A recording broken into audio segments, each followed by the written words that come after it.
은혜 받았습니다, 시사님. 네, 감사합니다. 여러분 한 주 동안 전도하셨죠? 네, 우리 한유수 권사님만 아멘 하시네. 여러분들 누구를 전도할지 다 정하셨죠? 네, 아멘. 다음 주에 또 여쭤볼 테니까 아멘이 더 크게 남았으면 좋겠습니다.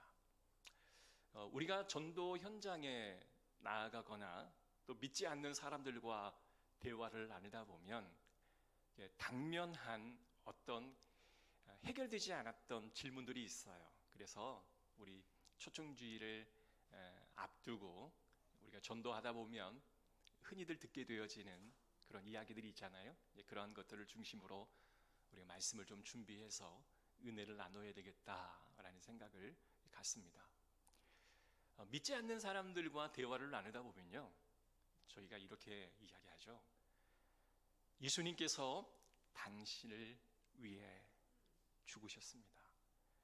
하나님이 당신을 너무 사랑하셔서 그의 독생자인 외아들 예수 그리스도를 십자가에 달려 죽게 하기까지 당신을 사랑하셨습니다.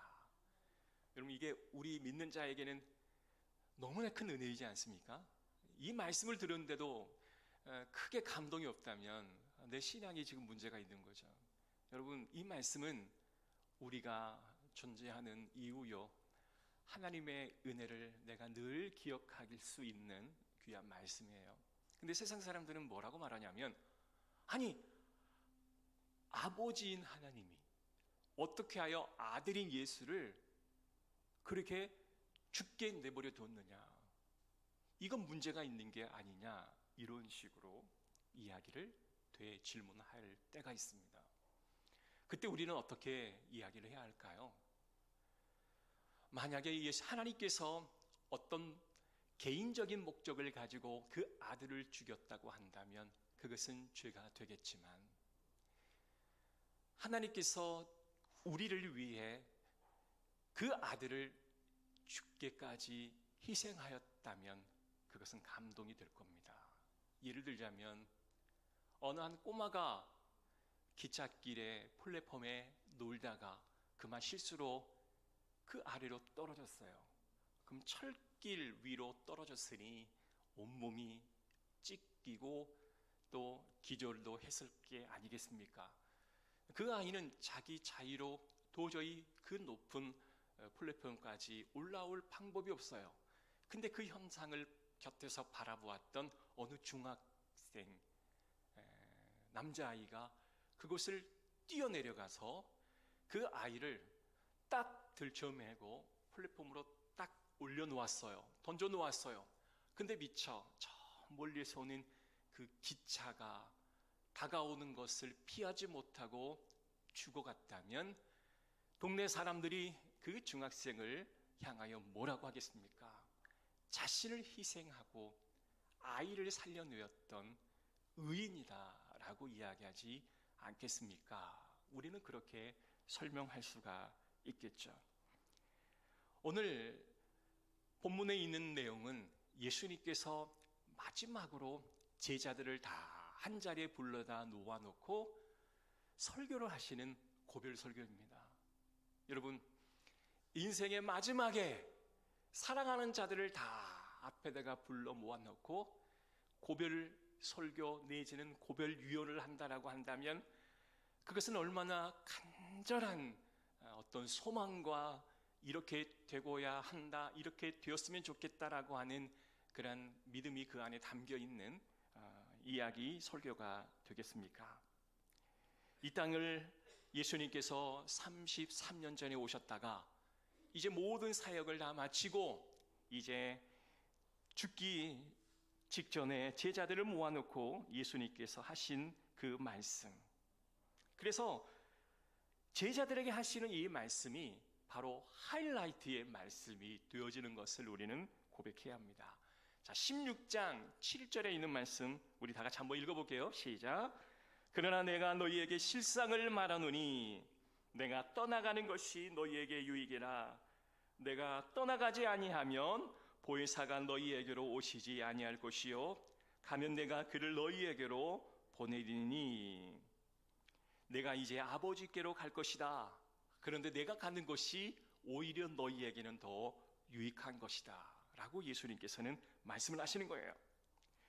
여러분, 같이 지냈다가 어느 날 갑자기 떠나버리면 마음이 허하잖아요.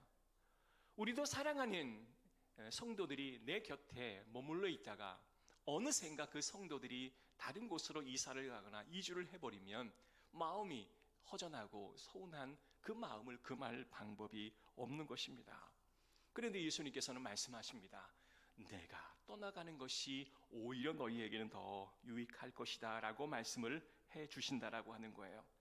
예수님께서는 33년, 그러니 30년은 사생애를 사셨고 3년 반은 제자들과 함께 공생애를 사셨는데, 내가 너희와 함께 했던 시간은 고작 33년 조금 넘는 기간이지만 내가 가고 또 다른 이 성령을 너희에게 보내주실 텐데 그분은 너희와 영원토록 함께 거하실 분이시다. 그러니 내가 떠남이 오히려 너희에게는 유익이다 라고 말씀을 하시는 거예요.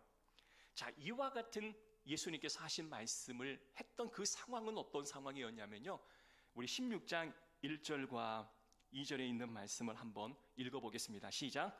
내가 이것을 너희에게 이름은 너희로 실종하지 않게 하려 함이니 사람들이 너희를 출교할 뿐 아니라 때가 이르면 무는 너희를 죽이는 자가 생각하기를 이것이 사람들을 섬기는 일이라 하리라.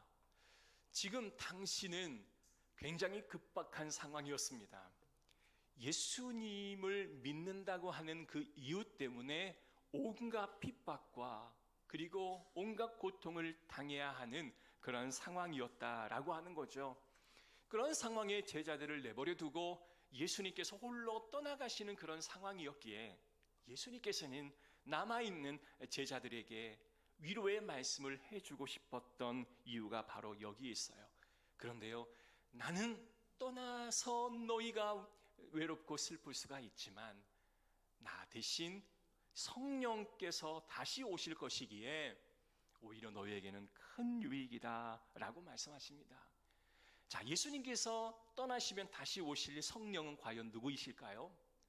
예수님께서 창세 전부터 성부와 성자와 성령 이 하나님께서는 함께 계셨습니다.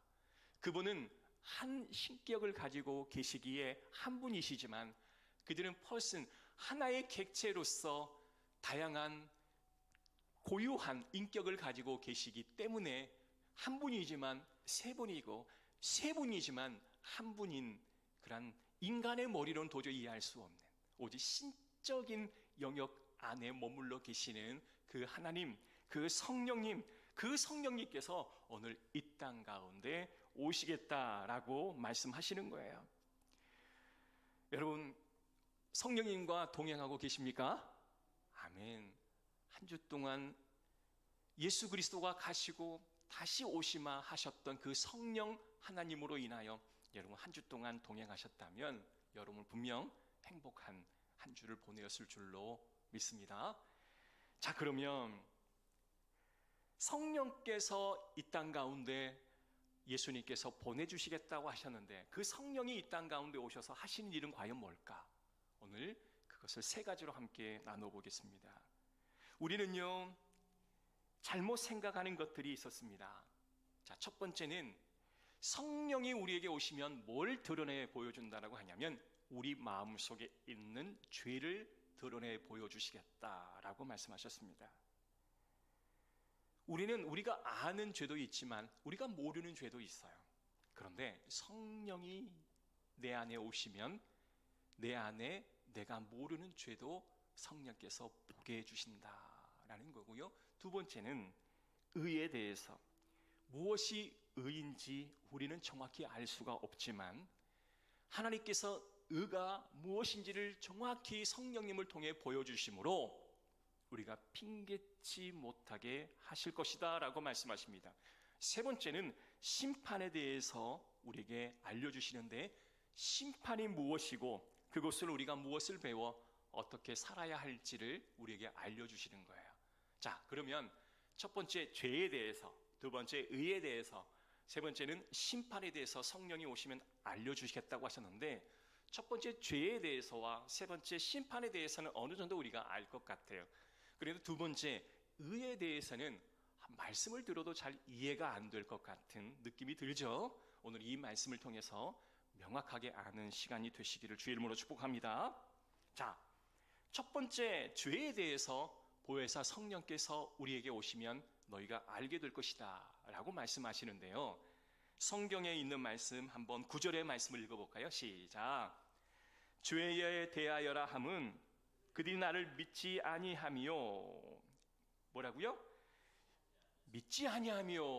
죄 중에 가장 큰 죄는 나를 믿지 않는 것이다. 이게 가장 큰 죄다 라고 말씀을 하시는 거예요. 사람은요, 죄에 대해서 알 것 같지만 잘 몰라요. 그래서 우리가 전도를 하다가 당신은 죄인입니다, 당신이 죄인인 것을 고백하십니까? 라고 물어보시면 대뜸 화를 내요. 아니, 나는 죄를 별로 범한 적도 없는데 왜 나를 죄인이라고 말하느냐고. 아니, 당신만 죄인하라고, 난 죄 아니다고. 그러면 당신이 죄인이 아닌 것을 우리가 증명해 나가야 되잖아요. 그러니까 당신이 죄인인 것을 증명해 나가야 하는데 왜 그들은 내가 죄인이 아니다라고 생각을 할까? 그것을 우리는 먼저 알아야 돼요. 많은 사람들은 죄를 범하게 되면 이 사회가 규정한 그 죄의 목록에 저촉이 되면 그들을 감옥이라고 하는 곳에 보내게 됩니다. 그를 가두어서 자유를 억압하는 거예요. 이게 바로 죄를 범한 자에게 사회가 하는 어떠한 규칙입니다. 그런데 그들은 생각하기에 나는 사회가 규정하는 죄를 범하지 않아서 나는 감옥에 간 적이 없다. 나는 도로교통법이 규정하는 그 규칙을 잘 지켜서 그냥 한두 번 실수로 했지만 나는 이 규정을 정확히 지킬 마음의 준비가 되어 있다 라고들 말해요. 나는 사람을 속여본 적도 없고, 아니 속인 적은 있을지 몰라도 그에게 해를 입혀서 내가 범법 행위를 하지 않았었기 때문에 나는 죄가 없다라고 그들은 이야기를 해요.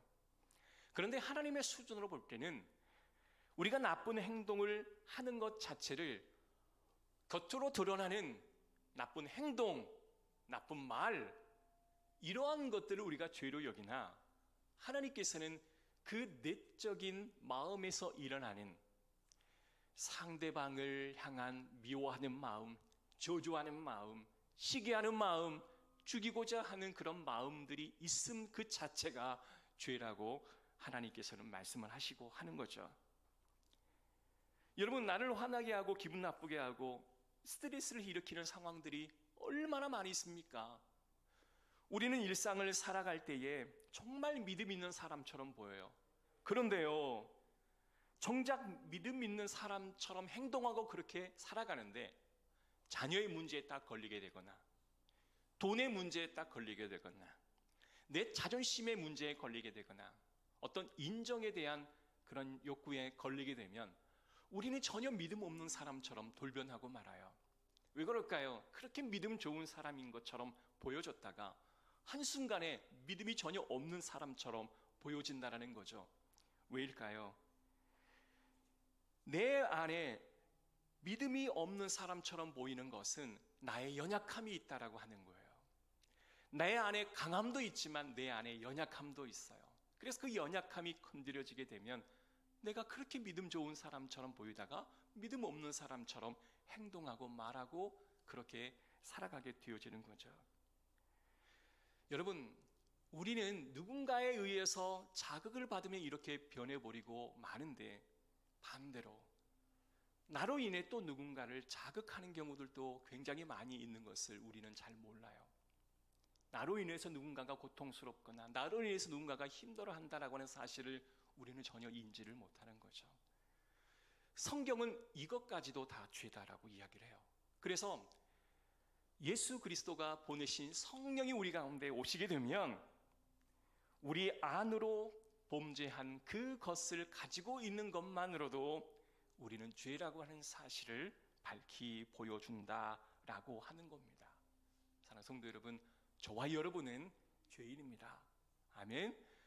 우리가 외적인 범법 행위를 하지 않더라도 내 안에 담겨 있는 그 죄스러운 마음을 갖는 것만으로도 우리는 죄인이라고 하는 사실을 공감하시기를 주의 이름으로 축복합니다.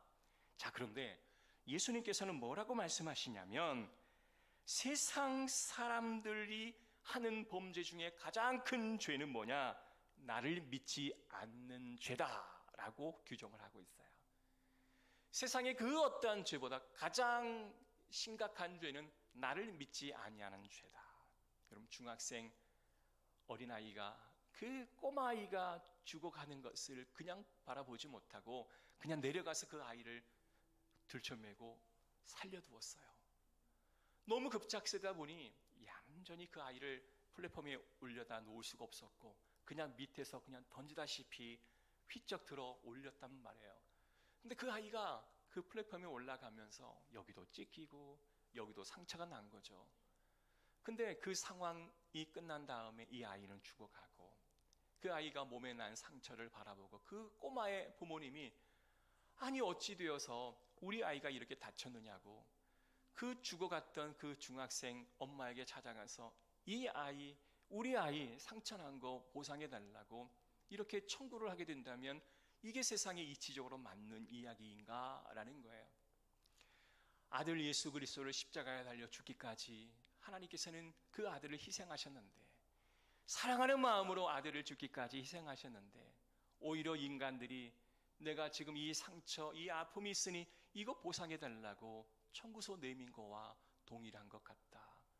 성령이 너희 가운데 오시면 너희 안에 이 죄가 너희 안에 보일 수 있도록 안내해 주실 것이다 라고 우리에게 말씀해 주시는 거예요.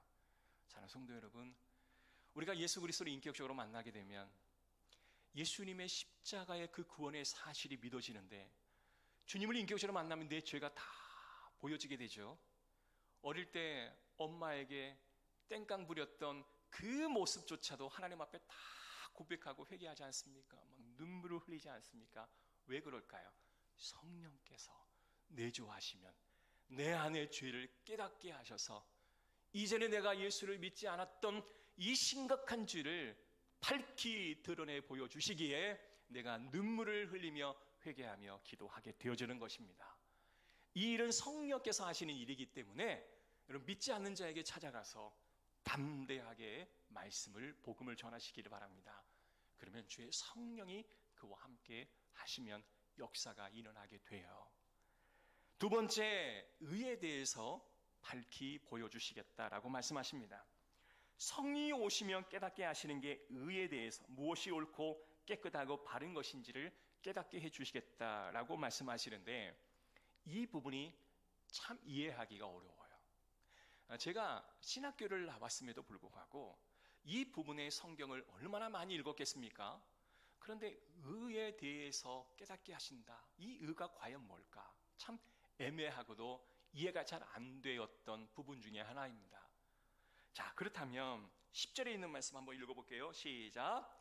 의에 대하여 내가 아버지께로 가고 너희가 나를 더 이상 못 볼. 자, 함께 읽어볼게요. 죄송합니다. 시작. 의에 대하여라 함은 내가 아버지께로 가니 너희가 다시 나를 보지 못하며. 자, 나를 다시 보지 못하며. 이 부분을 한번 깊이 한번 묵상을 해봅시다. 이렇게 한번 설명해 볼게요. 여러분의 아버지가 어렸을 때 여러분을 키우실 때 혹시 해외나 국내로 출장을 가신 적이 혹시 있으실까 한번 보세요. 저도 어렸을 때요. 저희 부모님이 제가 이제 전라도 광주에 살았는데 이제 아버님이 서울과 인천에서 건축 사업을 하셨었어요. 그러니까 이제 모든 자본을 다 영끌해가지고 우리 젊으신 분들이 하시는 말 영끌해가지고 땅을 사고 집을 지으셔서 이제 그거를 이제 파는 그런 사업을 하셨던 거죠. 그러니까 아버님이 교회 장로님이셨는데 한 일주일에 한 번은 꼭 오셨어요. 왜 오셨냐면 주일을 본교에서 지켜야 하기 때문에 일주일에 한 번은 꼭 오셔서 주일을 지키고 또 월요일 날 인천으로 다시 올라가셨습니다. 그런데 언젠가는 아버지께서 모든 걸 다 정리하시고 광주로 내려오실 때가 있었어요. 그러니까 사업을 다 정리하시고 이제 광주에서 사업을 시작하시겠다라고 하신 거죠. 이거는 이제 인천에 저희 외삼촌께서 건축 사업을 크게 하셔서 그 밑에서 건축을 좀 배우고자 했던 일이고 어느 정도 다 마스터를 하니 이제 내려왔던 거예요. 자, 저는 이제 어렸을 때 아버님이 곁에 없었으니까 항상 아버님에 대한 그리움이 있었을 게 아니겠습니까? 가끔 보다 보면 그렇게 반갑고 그리웠죠. 근데 이제 모든 것을 다 마치고 내려왔어요. 그럼 뭘 의미하는 걸까요? 일이 다 끝났다라고 하는 것을 알려주는 거죠. 여러분, 예수 그리스도께서 모든 것을 다 마치시고 가시는 것, 그리고 다시 오시는 것, 그것은 어느 하나의 일이 완성되었거나 또 다른 사역으로의 시작을 선언하는 그런 분기점이라고 하는 사실을 우리는 이해해야 합니다. 만약에 아버지가 돌아오지 않는 것은 일이 끝나지 않음이요, 또한 돌아오신 것은 일이 다 끝남이다 라고 하는 것을 알려주는 거예요. 예수님께서는 2000년 전에 이 땅에 오셨어요. 그죠? 그리고 모든 사역을 다 마치시고 가셨어요. 그리고 다시 재림하실 겁니다. 자, 모든 사역이 다 마치셨기 때문에 가신 것이고 또 모든 기한이 찼기 때문에 다시 돌아오실 것입니다. 그러면 모든 일의 중심은 누구예요? 모든 일의 시작과 끝은 누구예요? 예수 그리스도예요. 그래서 의에 대해서 깨우쳐 주시겠다라고 하는 이 말씀은 딱 한마디로 이야기하자면 예수 그리스도로 시작되어지고 예수 그리스도로 끝내진다라고 하는 사실을 너희에게 믿음으로 선물로 보여주시겠다라고 하는 거예요. 이게 바로 의에 대해서 성령이 오시면 깨닫게 해주시겠다라고 하는 말씀인 줄로 믿습니다. 아멘. 우리가 세상 살아갈 때는 내 의지대로 노력을 해요. 여러분, 우리가 직장에서 열심히 일을 하죠. 가정에서도 부모의 역할을 잘 하려고 하죠. 내 의지와 내 열심으로 뭔가를 열심히 하려고 합니다. 그런데 만약에 그게 해결될 수 있는 일이었다고 한다면 우리는 하나님의 의가 필요치 않아요. 예수 그리스도의 의가 필요치 않아요. 왜?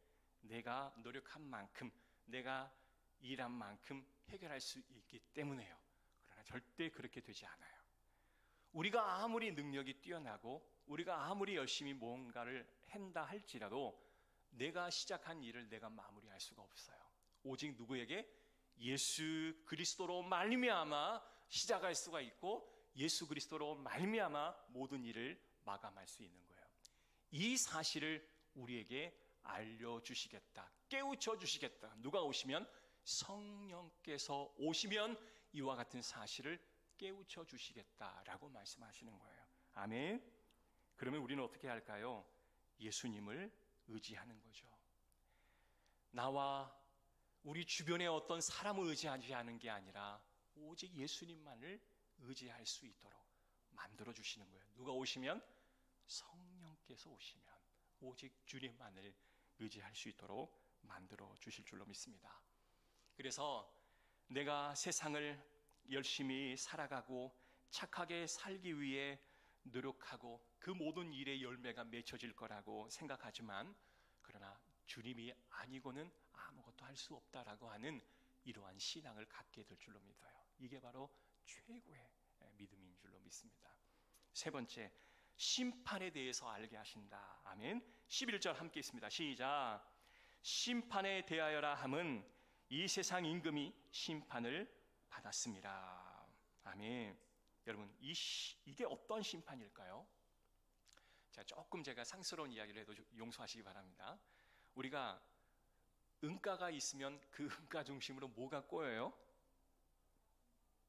똥파리가 달라붙잖아요. 자, 파리는 먹을 게 있어야 존재하는 거예요. 제가 서재에다가 조그만한 과일 껍질 하나를 딱 놔두면요, 문을 다 닫고 있는데도 불구하고 그 작은 그 날파리들이 어디선가 날라와서 그 주위를 맴돌아요. 깨끗하게 청소해 놓으면 아무렇지도 않아요. 절대로 파리가 들어오지 않아요. 자, 내 안에 죄라는 게 있으면 뭐가 달라붙어요? 사단이 달라붙어요. 내 안에 죄가 있기에 사단은 와요. 하나님께서 이 세상을 창조하시고 에덴 동산에 아담과 하와를 만드셨어요. 근데 누가 그 마음을 꿰었나요? 뱀이, 사단이 그의 마음을 꿰었어요. 그러고 나서 그 이후부터는 끊임없이 사단이 우리 마음을 건드려요. 그래서 하나님과 우리와의 관계가 멀어지도록 사단은 계속해서 작용을 하게 됩니다. 그런데 우리는 왜 그게 자주 넘어지냐면 내 안에 죄의 본성이 남아있기 때문에 사단의 영향을 받을 수밖에 없어요. 그런데 예수 그리스도께서 이 땅에 오셔서 십자가에 달려 못 박혀 죽으심으로 나의 모든 죄의 문제를 다 해결해 주신 거죠. 이걸 믿으시죠? 그러니 보혜사 성령이 내게 오셔서 이 모든 죄의 문제가 다 해결된 상태에서는 오직 성령님만이 내주하고 계시지 모든 사단이 내 앞에 얼씬거릴 수가 없다라고 하는 사실을 우리가 믿도록 성령께서 우리에게 도우심을 주는 줄로 믿습니다. 여러분, 내 안에 죄의 문제가 해결되어지면요, 사단은 나를 감히 침노하지 못해요. 왜? 보혜사 성령이 파라크리토스 내 곁에서 항상 나를 지켜주시기 때문에 그래요. 그래서 우리가 전도하는 대상자가 왜 자꾸 이렇게 많은 어려움을 경험하는가? 죄의 본성이 있기 때문에. 그래서 우리는 이렇게 기도해야 됩니다. 하나님, 저희 영혼이 사단의 견고한 진이 끊어지게 해달라고.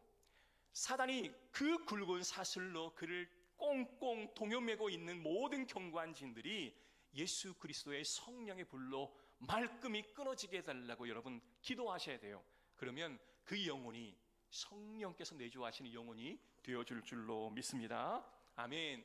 어떠한 인생을 사시겠습니까? 성령이 내주하셔서 평안한 삶을 사시겠습니까? 아니면 죄된 본성이 여전히 남아 사단의 영향을 내가 받으며 살고 싶습니까? 우리는 성령의 능력으로 살아가는 존재예요. 할렐루야. 여러분이 예수 그리스도를 나의 구주로 받아들이고 믿었다면 그 성령님은 절대로 내 곁을 떠나지 않으세요. 어떨 때는 내 곁을 떠난다라고 말씀하시지만 절대 떠나실 수 없어요. 다만 내주하시는 그 성령이 내가 인식하지 못하게끔 내 눈이 멀고 내가 귀를 밀어서 하나님을 인지하지 못할 뿐이지 성령은 늘 우리 가운데 내주하고 계시는 줄로 믿습니다. 중요한 건 뭐예요? 중요한 건 뭐예요? 성령께서 오셔서 누구를 믿게 하신다고? 예수 그리스도를 나의 구주로 믿게 해 주신다고. 그러니 내가 가는 것이 너희에게 더 유익하다라고 주님께서 말씀을 하시는 겁니다. 할렐루야. 사랑하는 성도 여러분, 진리의 영이신 예수 그리스도가 저와 여러분과 여러분의 가정 위에 가득가득 임하시기를 주의 이름으로 축복합니다. 아멘. 그래서 성령께서 결국 저와 여러분을 인도하시고, 성령께서 결국 우리 교회를 이끌어 가시고, 성령께서 결국 여러분이 한 영혼을 전도할 수 있는 모든 여정을 주관하고 계실 줄로 믿습니다.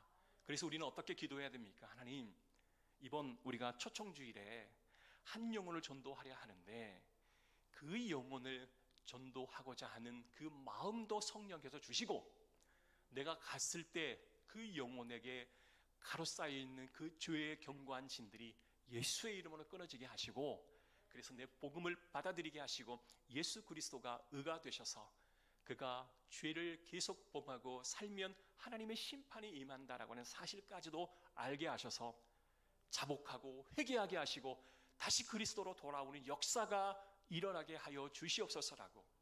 여러분이 기도로 준비하지 않으면 한 영혼 전도할 수 없다라고 말씀하세요. 여러분, 그 영적인 싸움이 얼마나 큰지 하나님께서 우리에게 말씀해 주시는 거예요. 그러니까 예수님께서 이제 저 승천하시고 이제 남아있는 제자들이 이제 예수님이 하셨던 그 사역을 다 감당하셔야 되는데, 그 마지막 고별 설교로 너희가 성령을 의지하라, 그리고 네가 복음 전파하면 너에게 하나님의 역사가 나와 동일하게 일어날 것이다 라고 말씀하시는 거예요. 자, 결론입니다. 우리는 이렇게 외쳐야 됩니다. 성령 하나님, 나를 도와주소서. 성령 하나님, 이곳에 주목하소서. 성령 하나님, 내 안에 내주하소서. 성령 하나님, 우리 성도들의 마음에 내주하옵소서. 그래서 저희가 찬양을 하잖아요. 우리는 왜 이렇게 두 손을 들고 찬양할까요? 이게 예식인 것 같습니까? 아니에요. 내가 손을 들고 누구를 초청하는 거예요? 성령 하나님을 초청하는 겁니다. 손을 높이 들고 성령 하나님을 초청하는 예배로 하나님, 이 예배를 성령 하나님 받아주소서라고 요청하시는 거예요. 힘들 때마다 여러분을 도와줄 자는 주변에 있는 어떤 성도가 아니에요. 여러분의 부모가 아니에요. 여러분의 자식이 아니에요.